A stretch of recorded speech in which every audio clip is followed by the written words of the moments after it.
Good morning dear student, কি অবস্থা? তোমরা কেমন রয়েছো? আশা করি প্রত্যেকে ভালো রয়েছো। তাড়াতাড়ি করে যুক্ত হয়ে যাবে প্র্যাকটিস সেটে।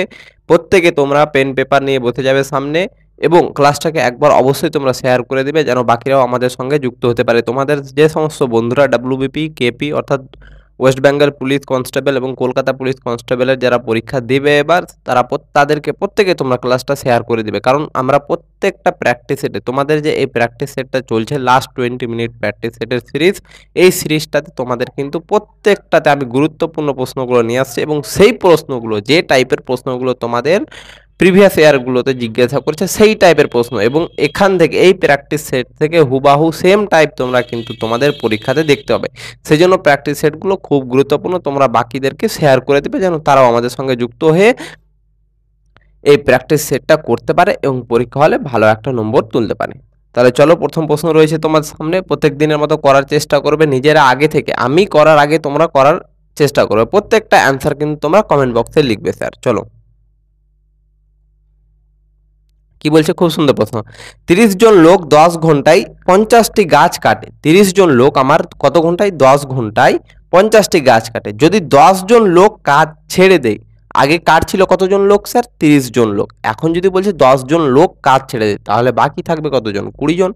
30 জন আগে কাজটা করছিল গাছ কাটা, এখন 10 জন ছেড়ে দিয়েছে, তাহলে কতজন বাকি থাকলো? আমার 20 জন থাকলো, 10 বিয়োগ করে দেবো। তাহলে বলছে ওই 20 জন লোক 15 ঘন্টায় কতটি গাছ কাটবে। তাহলে আমি সূত্র কি লিখেছিলাম প্রথম প্র্যাকটিস সেটগুলোতে? এই টাইপের যখন প্রশ্ন এসেছিল আমি বলেছিলাম লিখে দিব m1 × h1/w1 equal to m2 × h2/w2। M1 বলতে কি? প্রথমে দেখো শর্ত কি বলেছে? 30 জন লোক। এম বলতে ম্যান, অর্থাৎ লোক সংখ্যা কত। প্রথমে লোক সংখ্যা কত বলেছে? 30 জন। তাহলে 30 বসিয়ে দাও, ইন্টু এই চনটা কি স্যার? ঘন্টা। কত ঘন্টা করে কাজ করছে? তাহলে দেখো 10 ঘন্টা করে কাজ করছে, 10 ঘন্টা করে কাজ করছে। W1টা কি স্যার? W1টা হচ্ছে স্যার প্রথমে তারা কতটা কাজ করতে আছে। তাহলে দেখো বলছে 50টি গাছ কাটতে আছে, তাহলে কটা গাছ কাটার কাজ করতে আছে তারা? 50টি গাছ কাটার কাজ করতে আছে, তাহলে 50 ইকুয়াল টু। এবার দ্বিতীয় শর্ততে দেখবো যে লোক কতজন আছে। 10 জন লোক ছেড়ে চলে যাচ্ছে, ছিল 30, 10 চলে গিয়েছে, আছে কতজন? 20 জন। তার মানে এই 20 জন লোক কত ঘন্টা করে কাজ করলে স্যার? 15 ঘন্টা করে বলেছে, তাহলে ইন্টু 15/W2, অর্থাৎ কতটা গাছ কাটতে পারবে 15 ঘন্টায়। তাহলে আমরা জানি না, তো W2 এর মানটা বের করতে হবে। তাহলে দেখো এই শূন্য কাটলো, 2 দ্বারা 15, আর এই 15 কেটে যাবে, তাহলে থাকলো কত স্যার? এখানে 1 পড়ে আছে, এখানে 1, তাহলে W2 কে 1 দ্বারা গুণ করো, তাহলে W2, আর এখানে 50কে এই 1 দ্বারা গুণ করলে হয়ে যাবে আমাদের 50। তাহলে W2 এর ভ্যালুটা কত পেলাম? 50। তার মানে বাকি লোক আমার 15 ঘন্টায় কতটা করে গাছ কাটতে পারবে স্যার? বাকি লোক 15 ঘন্টায় আমার 50টা করে গাছ কাটতে পারবে। আশা করি বুঝতে পেরেছো। চলো পরের প্রশ্ন। খুব সহজ প্রশ্ন ছিল। যারা প্রথম থেকে প্রত্যেকটা প্র্যাকটিস সেট তোমরা করে আসছো, আশা করব তাদের কাছ থেকে আমি আশা রাখবো যে এই অঙ্কটা তোমরা নিজের থেকে করতে পেরেছো। চলো প্রথম, দ্বিতীয় প্রশ্ন কি বলছে স্যার? যদি চক্রবৃদ্ধি সুদ, বার্ষিক চক্রবৃদ্ধি সুদ, আচ্ছা আমাকে কি বলছে? 10% চক্রবৃদ্ধি সুদ এবং সরল সুদের মধ্যে পার্থক্য 2 বছরের সরল সুদ এবং চক্রবৃদ্ধি সুদের পার্থক্য আমাকে বলে দিয়েছে কত টাকা স্যার? 2 বছরের 464 টাকা। তাহলে বলছে বিনিয়োগকৃত পরিমাণ, অর্থের পরিমাণ নির্ণয় করো। অর্থাৎ কত টাকা তুমি, তোমার মূলধনটা আছে, অর্থাৎ কত টাকা তুমি সুদে দিয়েছিলে, যার ফলে তোমার 10% হারে, 10% চক্রবৃদ্ধি সুদ এবং সরল সুদের হারে 2 বছরের চক্রবৃদ্ধি সুদ এবং সরল সুদের পার্থক্য কত হয়ে যাবে স্যার? 464 টাকা। তাহলে দেখো সুদের হারটা কত বলেছে? 10%, 10% বলেছে, আর এর ভ্যালুটা বলেছে 10%। তাহলে কত টাকার বলেছে আমাকে? তো কিছু দেওয়া নেই এখানে, আমাদেরকে বের করতে বলেছে যে কত টাকার পার্থক্যটা এত হবে। তাহলে আমরা ধরে নিব যে 100 টাকা। স্যার কত টাকা? যদি 100 টাকার 10% রেটে আগে তুমি সিম্পল ইন্টারেস্ট বের করো, এসআই সরল সুদ, তাহলে কত হয়ে যাবে স্যার? আমি ধরিলাম টাকাটা এত মূলধন, তাহলে কি করি? টি কত? 2 বছরের সময় ইন্টু আর, সুদের হারটা কত? এত। তাহলে সুদটা কত হয়ে যাবে স্যার? 0 0 0 0 কাটবে, সমান 20। তার মানে সরল সুদটা কত পেয়ে গেলাম স্যার 2 বছরের। আমি যদি মূলধনটাকে আমি ধরে নিলাম পি সমান কত টাকা, 100 টাকা। তাহলে পি সমান যদি আমি 100 টাকা ধরে নিই স্যার, তাহলে 100 টাকার 2 বছরের 10% সরল সুদের হারে সুদ কত হয়ে যাবে? তাহলে পি টি আর বাই 100 করি আমরা। তাহলে পি টি আর বাই 100 করলে সুদ, সরল সুদটা কত পেয়ে গেলাম? 20 টাকা। একই রকম ভাবে এবার 10% হারে 2 বছরের চক্রবৃদ্ধি সুদ বের করব। কত টাকার? 100 টাকার। তাহলে 100 টাকার চক্রবৃদ্ধি সুদ কত হয়ে যাবে? 10% মানে কি 1/10, অর্থাৎ 10/100 কাটাকাটি করতে গেলে 1/10, মানে 10 টাকাটার সুদ 1 বছর পরে কত হবে? 1 টাকা। তাহলে 100, তাহলে টাকাটা হয়ে যাবে কত 1 বছর পরে? 10 টাকাতে যদি সুদ 1 টাকা পাও, তাহলে মোট কত টাকা পাবে? 10 যোগ 1 11 টাকা। তাহলে 1 বছর পরে কত টাকা পাচ্ছ তুমি? 11 টাকা। কত থেকে? 10 থেকে। 10 টাকা দিচ্ছ সুদে, 1 বছর পরে 1 টাকা সুদ পাচ্ছ, তাহলে মোট কত পাচ্ছ অ্যামাউন্ট? 11 টাকা। তার মানে 10 টাকাটা হয়ে যাচ্ছে 1 বছর পরে কত টাকা? 11 টাকা। তাহলে এই 100 টাকাটা কত হয়ে যাবে স্যার? 11/10। তাহলে কত বছরের কথা বলেছি? 2 বছরের। তাহলে 2 বার লিখে দাও, কাটাকাটি করো, 0 0। তাহলে অ্যামাউন্টটা কত পেয়ে যাব চক্রবৃদ্ধি সুদে আসলে? 11 11 121। তাহলে দেখো অ্যামাউন্ট পেয়ে গেলাম, চক্রবৃদ্ধি সুদে আসলে কত পেলাম? 121। তাহলে সুদটা কত হয়ে যাবে স্যার? শুধু সুদে আসলে থেকে আমরা আসলটা বাদ দিয়ে দেবো। আসল কত ছিল? 100। তাহলে 121 থেকে 100 বাদ দিলে কত হয়ে যাবে স্যার? 21 টাকা। তার মানে দেখো সিম্পল ইন্টারেস্ট অর্থাৎ সরল সুদ পেলাম আমার কত? এত। আর চক্রবৃদ্ধি কম্পাউন্ড ইন্টারেস্ট চক্রবৃদ্ধি সুদ পেলাম 21। তাহলে চক্রবৃদ্ধি সুদ আর সরল সুদের মধ্যে পার্থক্যটা কত পেলাম স্যার? দেখো 20 এখানে আর এখানে 21 টাকা। তাহলে কত পার্থক্য স্যার? 1। কিন্তু আমাকে প্রশ্নে কত বলছে স্যার? 464, 1 বলেনি। এখানে আমরা পেলাম যে 100 টাকা ধরে, মূলধনটা 100 টাকা ধরে পেলাম, 10% সুদের সরল সুদের হারে 2 বছরের সুদ 20 টাকা, আর 10% চক্রবৃদ্ধি সুদের হারে 2 বছরের সুদ পেলাম 21 টাকা। তাহলে চক্রবৃদ্ধি সুদ আর সরল সুদের মধ্যে পার্থক্য কত? 21 থেকে 20 বাদ দিব 1 টাকা। কিন্তু আমাকে প্রশ্নে বলছে চক্রবৃদ্ধি সুদ এবং সরল সুদের পার্থক্য 1 টাকা নয়, 464 অর্থাৎ 464 টাকা। তাহলে বলেছে মূলধন কত? তাহলে 1 ইউনিটের মানটা যদি এত হয়, তাহলে মূলধন কত ধরেছিলাম? 100। তাহলে 100 এর মান কত হয়ে যাবে স্যার? 464 ইন্টু 100। তাহলে কত হয়ে গেল? 464, পরে দুটো শূন্য লাগিয়ে দাও, হয়ে গেল এত টাকা। তাহলে কত টাকা হয়ে গেল স্যার? 46,400 টাকা। কিছু করতে হবে না, আমাদেরকে বলেছে 10% সুদের হারে 2 বছরের চক্রবৃদ্ধি সুদ এবং সরল সুদের পার্থক্য হচ্ছে 464 টাকা। তাহলে মূলধন কত? তাহলে প্রথমে আমরা 10% সুদের হারে আগে সরল সুদ বের করব। তাহলে 10% সরল সুদের হারে আমি ধরে নিব কত টাকায়? 100 টাকা। 100 টাকার সুদটা কত হয়ে যাবে স্যার? সরল সুদ 20 টাকা। কিভাবে? PTR বাই 100 করে দিলে আমরা পেয়ে যাব সরল সুদটা। কি স্যার? সরল সুদ বের করার নিয়ম কি? P into T into R by হয়ে যাবে 100। পি বলতে কি? মূলধন। টি সময়। আর বললে সুদের হার বাই 100। পিটা কত ধরেছি আমরা? 100 টাকা। তাহলে 100 ইন্টু 2 ইন্টু এত। তাহলে সরল সুদটা পেয়ে গেলাম 20 টাকা। এবার চক্রবৃদ্ধি সুদ বের করবো 2 বছরের 10% সুদের হারে। তাহলে 10% মানে কি? 1/10, অর্থাৎ 10 টাকা দিচ্ছ, 1 বছর পরে সুদ কত পাচ্ছ? 1 টাকা। তাহলে মোট কত পাবে? 11 টাকা। কত টাকা দিয়ে কত টাকা পেলা? 10 টাকার সুদ 10 টাকা থেকে হয়ে গেল 11 টাকা সুদে আসলে। তাহলে 100 টাকা আমার মূলধন ছিল, 100 টাকা 1 বছর পরে কত হয়ে যাবে? 11/10। তাহলে এটা 1 বছরের হিসাব পেলাম। আমাকে বলেছে কত বছরে? 2 বছরে। তাহলে 2 বছরের জন্য আর একবার গুণ করে দিব, পেয়ে গেলাম 121 টাকা। তাহলে সুদে আসলে চক্রবৃদ্ধিটা কত হলো আমার? 121। তাহলে সুদ শুধু কত হয়ে যাবে স্যার? মূলধন লাগিয়েছিল 100 টাকা, পেলা 121। তাহলে সুদ কত টাকা বেশি পেলে? 21 টাকা। 121 থেকে 100 বাদ দাও, চক্রবৃদ্ধি সুদটা 21 টাকা। তাহলে চক্রবৃদ্ধি সুদ আর সরল সুদের পার্থক্যটা কত পেয়ে গেলাম? 1 ইউনিট। 21 থেকে 20 বাদ দেবো 1। কিন্তু আমাকে প্রশ্নে বলছে পার্থক্যটা হচ্ছে 464। তাহলে 1 এর ভ্যালু যদি এত হয়, তাহলে বলছে মূলধন কত? মূলধন কত ধরেছিলাম? 100। তাহলে 100 এর ভ্যালু বের করে দাও, ইন্টু 100 করে দেবো। চলো, আই হোপ ক্লিয়ার।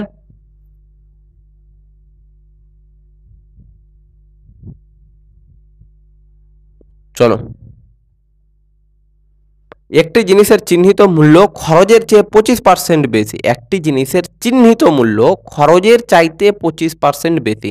চিহ্নিত মূল্য বলতে কি স্যার বলছে? মার্কেট প্রাইস অর্থাৎ বাজার মূল্য। চিহ্নিত মূল্য মানে কি? যেটা প্যাকেটের গায়ে লেখা থাকে, অর্থাৎ বাজার মূল্য, বাজার দর, বাজারে কত টাকায় জিনিসটা লেখা আছে। তাহলে বাজার দরটা কত বলছে? কি বলেছে আমাকে? খরচ মূল্যের চাইতে 25% বেশি। খরচ বলতে কি? ওই জিনিসটা তৈরি করতে যত টাকা খরচ হয়েছে। তাহলে অ্যাকচুয়ালি কার কথা বলছে স্যার? কস্ট প্রাইস, সিপির কথা বলছে, ক্রয় মূল্যের কথা বলছে, অর্থাৎ জিনিসটাকে তৈরি করতে বা কিনতে কত টাকা খরচ হয়েছে সেটা। তাহলে আমি যদি বলি যে কিনতে যদি 100 টাকা লেগে থাকে, খরচ মূল্যটা যদি 100 টাকা হয়, তাহলে বাজার মূল্যটা কত হবে স্যার? বাজার বা চিহ্নিত মূল্যটা কত হবে? 25% বেশি। তাহলে 100 টাকার 25% মানে কত? 25% বেশি মানে কত আসবে? 25 যোগ করে দাও 125। 100 টাকার যত পার্সেন্ট বের করবে, 70% বের করতে গেলে 100 প্লাস 70 যোগ করে দাও, 80% কত হয়ে যাবে?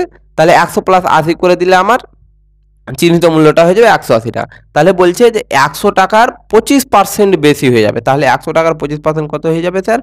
25 যোগ করতে গেলে 125। তাহলে মার্কেট প্রাইসটা কত হয়ে যাবে? 125 টাকা। এবার বলছে 10% মুনাফা অর্জনের জন্য চিহ্নিত মূল্যের ওপর কত ছাড় দেওয়া উচিত? চিহ্নিত মূল্যের ওপর কত টাকা ছাড় দেওয়া উচিত? কত পার্সেন্ট লাভ করছে স্যার? 10%। তুমি কিনেছো 100 টাকায়, আর যদি 10% লাভে বিক্রি করো, তাহলে কত টাকায় বিক্রি করতে হবে তোমাকে? 100 টাকার 10% মানে কত হয়ে যাবে স্যার? 110 টাকায় তোমাকে বিক্রি করতে হবে। 10% লাভ করতে গেলে 100 টাকাতে 10 টাকা বেশি লাভে বিক্রি করতে হবে। তাহলে মোট কত টাকা বিক্রি করতে হবে? 110। তাহলে 100 টাকা যদি কিনে থাকো, তাহলে তোমাকে বিক্রি করতে হচ্ছে 110 টাকাতে, কিন্তু তুমি বাজার মূল্যটা লিখে রেখেছো 125 আর বিক্রি করছো 110। তাহলে কত টাকা ছাড় দিচ্ছ তুমি? 125 থেকে 10 বাদ দিব, 15 টাকা ছাড় দিচ্ছ। কত থেকে? 125 থেকে। তাহলে 100-র মধ্যে কত? 5 দ্বারা 3, 5 দ্বারা 2, 5 25, 4 25, 100, 3 4 12%। কত পার্সেন্ট হয়ে যাবে স্যার? 12% হয়ে যাবে আমাদের উত্তর। দেখো, খরচ মূল্য আমি ধরে নিলাম 100 টাকা, তাহলে খরচ মূল্যের চাইতে আমার চিহ্নিত মূল্যটা কত বেশি হবে? 25% বেশি। তাহলে 25% বেশি মানে কত হয়ে যাবে স্যার? 125। 100-র সঙ্গে 25 যোগ করে দিব, 25% হয়ে যাবে। এবার বলছে যদি তুমি 10% শুধু লাভ করতে চাও, তাহলে বাজার মূল্যের চাইতে, চিহ্নিত মূল্যের চাইতে কত টাকা ছাড় দিতে হবে? তাহলে কিনেছো 100 টাকায়, 10% লাভ করছো, মানে কি 100 টাকাতে 10 টাকা লাভ করবে, তার মানে 100 প্লাস 10 সমান 110 টাকাতে বিক্রি করতে হবে। কিন্তু তুমি প্যাকেটে লিখে রেখেছো, বস্তুটার চিহ্নিত মূল্য লিখে রেখেছো 125 টাকা। তাই 125 টাকা লিখে রেখেছো, কিন্তু বিক্রি করবা তুমি 110 টাকাতে। তাহলে কত টাকা ছাড় দিবে স্যার? 125 থেকে 110 বাদ দিব, 15 টাকা। 15 টাকা ছাড় দিচ্ছ কত থেকে? 125 থেকে। তাহলে শতকরা বের করতে গেলে কি করতে হয়? 100 দ্বারা গুণ, 100 দ্বারা গুণ করো, সমান 12%। I hope clear sir. চলো, আর ক্লাসগুলো কেমন লাগছে তোমাদের, কতটুকু বুঝতে পারছো, অবশ্যই তোমরা আমাকে ফিডব্যাক জানাবে কমেন্ট বক্সে। চলো, কি বলছে? 3 মাসে একটি শিশুর ওজন 3.2 কেজি থেকে 6 কেজিতে বৃদ্ধি পায়। শিশুর ওজন বৃদ্ধির শতাংশ কত? 3 মাসে একটা শিশুর ওজন 3.2 কেজি থেকে 3.2 কেজি থেকে কত চলে গিয়েছে? 6 কেজি হয়ে গেছে। তাহলে অ্যাকচুয়ালি দেখো তো কত বৃদ্ধি পেয়েছে? ছিল 3.2 কেজি, হয়ে গেছে 6 কেজি। তাহলে 6 থেকে 3.2 বাদ দিয়ে দাও, তাহলে কত কেজি হয়ে যাবে স্যার? 2.8 কেজি। তাহলে 2.8 কেজি বৃদ্ধি পেয়েছে। কত থেকে বৃদ্ধি পেয়েছে স্যার? 3.2 থেকে বৃদ্ধি পেয়েছে 2.8। তাহলে 100-তে কত? যেহেতু শতকরা বের করতে বলছে, কত শতাংশ বৃদ্ধি পেয়েছে? তাহলে দেখো, এখানেও আমি দেখছি ডান দিক থেকে একটা সংখ্যার আগে দশমিক, এখানেও ডান দিক থেকে একটা সংখ্যার আগে দশমিক। তাহলে এই দশমিক কেটে যাবে 4 দ্বারা। 4 7 28, 4 8 32, 4 দ্বারা 4 2 8, 4 25 100। তাহলে গুণ করো, 5 7 কত হয়ে যাবে স্যার? 35 আর 5, তাহলে 3, 7 2 14, 3, 17/2। তাহলে কত হবে? 87.5%, 87.5% হয়ে যাবে আমাদের কি উত্তর। তার মানে কত পার্সেন্ট বৃদ্ধি পেয়েছে ওজনটা স্যার 6 মাসে? 87.5% বৃদ্ধি পেয়েছে। চলো, পরের প্রশ্ন দেখবো আমরা। কি বলছে? একটি দোকানদার এত টাকার এমআরপি সহ একটি পণ্য এত টাকা ছাড়ের মূল্যে পাওয়া যাচ্ছে, সেই পণ্যের ওপর কত শতাংশ ছাড় দেওয়া হবে? আমাকে জিজ্ঞাসা করেছে। তাহলে দেখো, লিখা আছে কত টাকা এমআরপিটা স্যার? এমআরপি বলতে কি স্যার?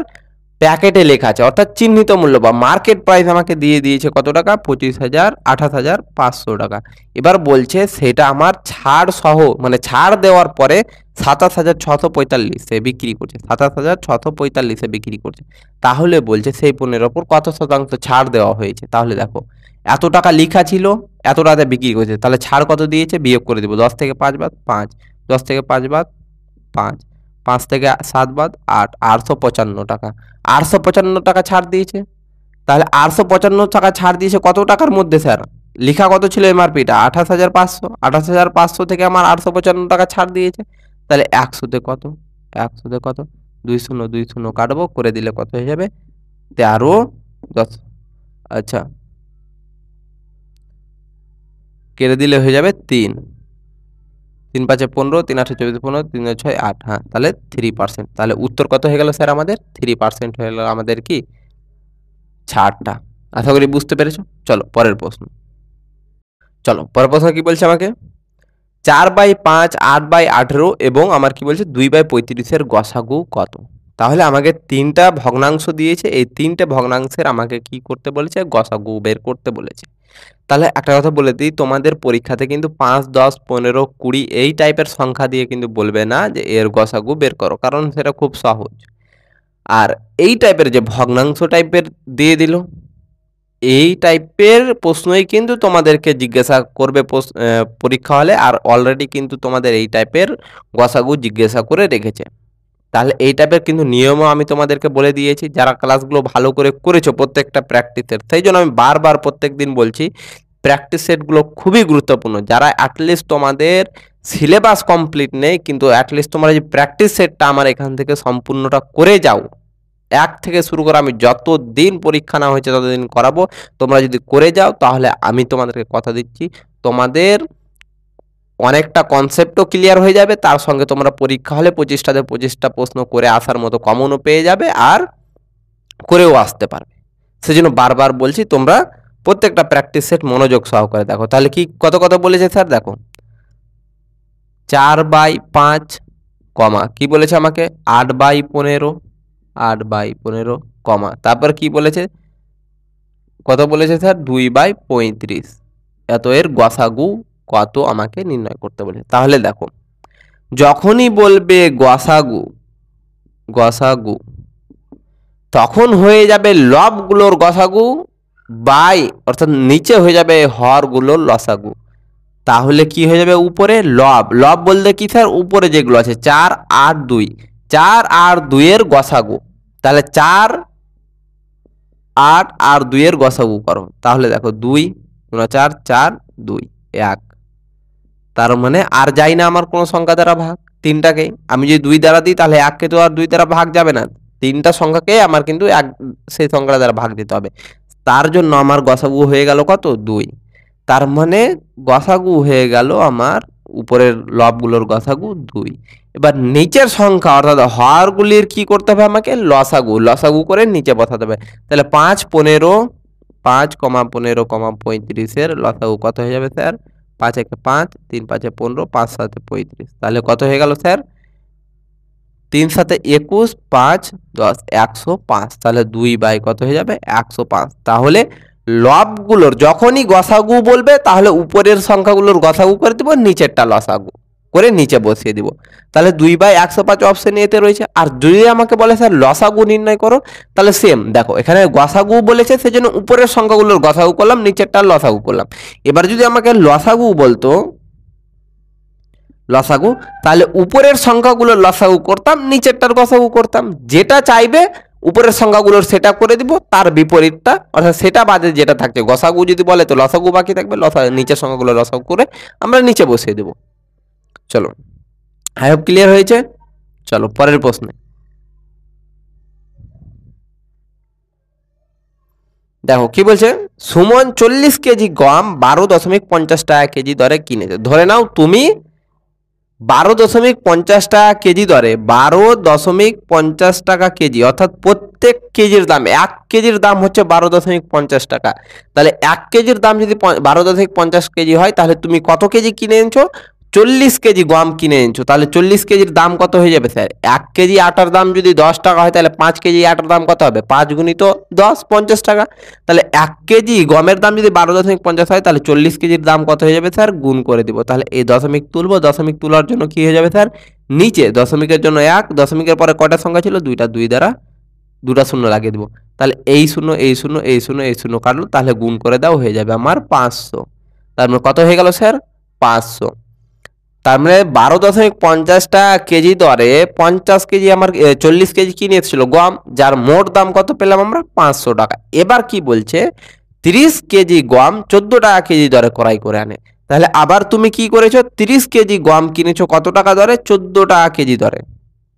কত টাকা কেজি দরে স্যার, 14 টাকা কেজি দরে 30 কেজি গম কিনেছো। তাহলে কত টাকা লেগেছে স্যার কিনতে, 1 কেজির দাম যদি 30 টাকা হয় তাহলে 14 কেজির দাম কত হয়ে যাবে স্যার, 42,420 টাকা।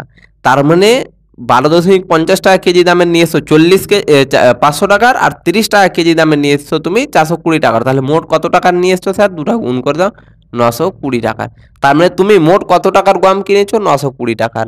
তাহলে 920 টাকার মোট গম কিনেছো, কত কেজি কিনেছো স্যার, দেখো এখানে কিনেছিলে 40 কেজি আর এখানে কিনেছিলে 30 কেজি, মোট 70 কেজি গম তুমি কিনেছো। তাহলে 70 কেজি গমের দাম যদি 920 টাকা হয় তাহলে 1 কেজি গমের দাম কত হবে স্যার, 70 দ্বারা ভাগ করে দেবো। আমি যদি বলি তোমাকে যে 5 কেজি আটার দাম 100 টাকা, তাহলে 1 কেজি আটার দাম কত করে পড়ছে, 100/5 করে দেবো, 20 টাকা করে পড়েছে। তাহলে 20 টাকা কেজি করে তুমি আটাটা কিনে নিয়ে এসছো। তাহলে কেজিকে আমরা মোট টাকা দিয়ে ভাগ করে দিলে পেয়ে যাব 1 কেজির দাম। তাহলে দেখো 0 0 কাটলো, তাহলে 92কে 7 দ্বারা ভাগ করে দিলে স্যার কত হয়ে যাবে আমার, 7 একে 7, 2 আর 2 22, 7 2 14, 3 7 21, আচ্ছা 3 7 21 আর 1 22, 7 1 7, 3 4 7 28, আচ্ছা তাহলে 13.14 টাকা কেজি করে হয়ে যাবে, প্রায় প্রতি কেজির দাম কত হয়ে যাবে, 13.14 টাকা কেজি। এবার বলছে 5% লাভের জন্য তাকে প্রতি কেজি কত টাকা করে বিক্রি করতে হবে। বলছে 5 কেজি মোট 5% লাভের জন্য তাকে প্রতি কেজি কত হারে মিশ্রণটি বিক্রি করতে হবে। তাহলে মিশ্রণটি 5% লাভ বলেছে, তাহলে 5%-এর ভ্যালু কি জানি স্যার, 5/100। কাটাকাটি করতে গেলে 5 একে 5, 5 20 100, অর্থাৎ 1/20। তার মানে 20 টাকা যদি আমার ক্রয় মূল্য হয় তাহলে 1 টাকা লাভে বিক্রি করতে হবে। তাহলে 20 টাকার জিনিস 1 টাকা লাভে বিক্রি করছে, তাহলে কত টাকায় বিক্রি করবে স্যার, 21 টাকাতে। কত টাকার জিনিস, 20 টাকার। 5% মানে হচ্ছে 20 টাকার জিনিস তোমাকে বিক্রি করতে হবে 21 টাকাতে। তাহলে 13.14 টাকার জিনিস কত টাকাতে বিক্রি করতে হবে স্যার, 21/20 দ্বারা গুণ করে দিব। তাহলে এটা যদি ক্যালকুলেশন করো তাহলে 13.797 বা হয়ে যাবে 13.7। এই সংখ্যাটার সাথে 5-এর চাইতে বেশি আছে, সেই জন্য এটাকে আমরা 1 বাড়িয়ে দেব। তার মানে কত হয়ে যাবে, 0 হয়ে যাবে, আর এখানে 8 অর্থাৎ 8 হয়ে যাবে, 13.8 টাকা করে। তার মানে প্রতি কেজির দাম কত হয়ে যাবে স্যার, 13.8 টাকা কেজি করে হয়ে যাবে। আমার যদি প্রত্যেক কেজি আমরা কত করে 5% লাভে যদি বিক্রি করতে চাই তাহলে প্রত্যেক কেজি কত টাকা করে বিক্রি করতে হবে, 13.8। তাহলে 13.8 বা 13.80 কোথায় রয়েছে স্যার, 80 রয়েছে, 13.80 রয়েছে আমার অপশন এ, দাগের অপশনে রয়েছে 13.80 টাকা। তার মানে কত কেজি করে, কত টাকা প্রতি কেজি কত করে বিক্রি করতে হবে যার ফলে 5% লাভ হবে স্যার, আমাদেরকে 13.80 টাকা করে বিক্রি করতে হবে। চলো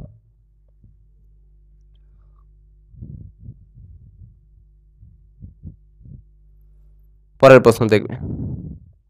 একটি নলাকার ট্যাঙ্কের ধারণ ক্ষমতা হচ্ছে 5,632 মিটার কিউব। যদি এর ভিত্তির ব্যাস 8 মিটার হয় তাহলে নলাকার ট্যাঙ্কটির উচ্চতা কত। তাহলে নলাকার ট্যাঙ্ক বলতে কি স্যার, চোঙের কথা বলেছে। এই টাইপের আমার একটা ট্যাঙ্ক আছে, তাই তো, এই টাইপের আমার একটা ট্যাঙ্ক আছে স্যার, যার ভিত্তির ব্যাস হচ্ছে কত, 8। আচ্ছা ব্যাস হচ্ছে, ব্যাস অর্থাৎ এই পুরোটার দৈর্ঘ্য হচ্ছে আমার কত স্যার, 8 মিটার। যদি 8 মিটার হয় তাহলে ব্যাসার্ধ কত হয়ে যাবে স্যার, আর এর ভ্যালু কত হয়ে যাবে, ব্যাসার্ধ কি হয়, ব্যাসের অর্ধেক, তাহলে এর অর্ধেক কত হয়ে যাবে, 2 দ্বারা ভাগ করতে 4 মিটার হয়ে যাবে কি আমার ব্যাসার্ধ। তাহলে আমাকে বলেছে ট্যাঙ্কের ধারণ ক্ষমতা হচ্ছে 5,632। ভালো করে বুঝবে, ধারণ ক্ষমতা 5,632 মানে কি, এখানে আমার 5,632 মিটার কিউব জল আঁটে, অর্থাৎ জলের পরিমাণ। তার মানে এখানে যতটুকু জল আঁটবে তার মানে এর আয়তনটা আমাকে বলেছে, তার মানে এর আয়তনটাই হবে এর ভিতরে কতটুকু জল আঁটবে। তার মানে এর আয়তনের ফর্মুলা কি স্যার, πr²h, যার মানটা বলে দিয়েছে আমার 5,632। তাহলে পায়ের মান কত, 22/7 ইন্টু আর এর মান কত, 4। তাহলে 4-এর স্কোয়ার কত হয়ে যাবে, 4 × 4, তাহলে এইচ। তাহলে এইচ মানে কি উচ্চতা, এইচ এর ভ্যালুটা বার করতে বলেছে। তাহলে 5 6 3 2, কাটাকাটি করো, 11 দ্বারা 2, 11 দ্বারা 5 1 2, 2 দ্বারা 2 দুনা 4, 5 দুনা 10, 6 দিয়ে 12, 4 দ্বারা 4 6 24, 4 4 16, 4 দ্বারা 4 1 4, 4 6 24। তাহলে থাকলো কত স্যার এখানে? উপরে দেখো প্রত্যেকটা কেটে গেছে, উপরে রয়েছে এইচ, নিচে কত রয়েছে 7, আর এপারে কত রয়েছে স্যার 16। তাহলে এইচ এর ভ্যালুটা কত হয়ে যাবে স্যার? কোনাকুনি গুণ করে দাও, 6 7 42, 2 হাতে হলো 4, 7 7 4 11, তার মানে হয়ে গেল 112 metre will be the correct answer. তাহলে ট্যাঙ্কের উচ্চতাটা কত হয়ে যাবে স্যার? 112 মিটার। পরিমিতি থেকে রয়েছে অঙ্ক, পরিমিতির প্রত্যেকটা সূত্র আমি যতটা কেস দেখতে পাচ্ছি প্রত্যেকটা কেসে কিন্তু আমি সূত্রগুলো লিখে দিচ্ছি। তোমরা প্রত্যেকটা সূত্রগুলোকে একটা ভালো জায়গাতে নোট করে একবার দরকার পড়লে তুমি যেখানে পড়াশোনা করো, যে টেবিলের সামনে বসে সেখানে দেওয়ালে চিপকে দাও, লাগিয়ে দাও। কারণ পরিমিতি চ্যাপ্টারে যদি তোমার সূত্র মুখস্থ থাকে তাহলে কিন্তু তুমি পরীক্ষা হলে 1 থেকে 2টো কোশ্চেন তোমাদের দেখতে পাবে ডব্লিউবিপিতে। আর 1 থেকে 2টো কোশ্চেন যদি দেখতে পাও তাহলে তোমরা কিন্তু যাদের সূত্রগুলো মুখস্থ থাকবে, সূত্র যাদের জানা থাকবে তারা কিন্তু নিমিষের মধ্যে আনসার করে আসতে পারবে। কারণ পরিমিতি চ্যাপ্টারে এচিয়ে পেঁচিয়ে কোনো প্রশ্ন থাকে না, একেবারে সহজ টাইপের থাকে। শুধু তোমাকে সূত্র ফেলতে হবে, সূত্র ফেলে মান দেওয়াই থাকবে, সেখান থেকে যেটা বের করতে বলবে সেটা বের করে নিবে। আর মনে রাখবে পায়ের ভ্যালুটা কত? 22/7 তোমাকে প্রশ্নে দেওয়া থাকবে।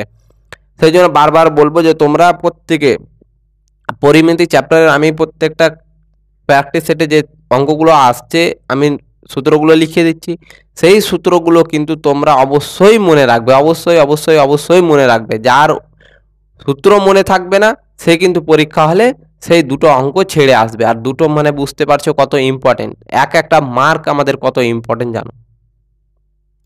সেই জন্য বলবো বারবার যে তোমরা কিন্তু সূত্রগুলো মনে রাখবে পরিমিতি চ্যাপ্টারে। যদি পরিমিতি চ্যাপ্টারের অঙ্কগুলো করে আসতে চাও তাহলে, আর পরিমিতি চ্যাপ্টারের অঙ্ক সবচেয়ে সহজ স্যার, যদি সূত্র মুখস্থ থাকে তাহলে 10 সেকেন্ডের মধ্যে, 10 থেকে 20 বা 30 সেকেন্ডের মধ্যে তোমার অ্যান্সার হয়ে যাবে।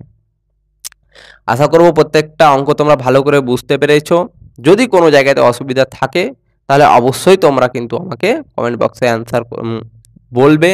আমি সেই জায়গাগুলো আবার তোমাদেরকে এক্সপ্লেন করার চেষ্টা করব ভালো করে, এবং প্র্যাকটিস সেটগুলো প্রত্যেকটা গুরুত্বপূর্ণ। আমি তোমাদের কাছে অনুরোধ করব তোমরা প্রত্যেকে যুক্ত হয়ে থাকো।